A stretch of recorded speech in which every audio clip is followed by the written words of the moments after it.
കോൺഗ്രസ് പാർട്ടിക്കും ഐക്യമുന്നണിക്കും സുശക്തമായ ഒരു പ്രതിരോധ നിര സൃഷ്ടിക്കുക എന്നുള്ളതാണ്.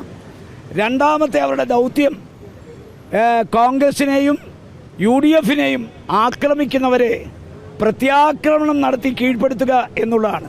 പക്ഷേ ദൗർഭാഗ്യമെന്ന് പറയട്ടെ, കേരളത്തിലെ കോൺഗ്രസിൻ്റെ സോഷ്യൽ മീഡിയ വിങ്, അതിലെങ്കിൽ ഡിജിറ്റൽ ഗ്രൂപ്പ്, അവർക്ക് അനഭലഷണീയമായ പല പ്രവണതകളും വെച്ചു പുലർത്തുന്നു. കോൺഗ്രസ് പാർട്ടിക്ക് എതിരായി കോൺഗ്രസിനകത്ത് നിന്ന് സംസാരിക്കുന്ന ഒരുത്തനും കോൺഗ്രസിനോട് കൂറോ വിധേയത്വോ പ്രതിബദ്ധതയോ ഉള്ളവനല്ല. അവൻ ശത്രുക്കളുടെ കയ്യിൽ ആയുധമാണ്. കോൺഗ്രസ് നേതാക്കന്മാരെടുക്കുന്ന നിലപാട്, ആ നിലപാടിനെ റീൽസ് കൊണ്ടും സോഷ്യൽ മീഡിയ കൊണ്ടും തോൽപ്പിക്കാമെന്ന് ആരെങ്കിലും വ്യാമോഹിക്കുന്നെങ്കിൽ അത് വ്യാമോഹം മാത്രമാണ്.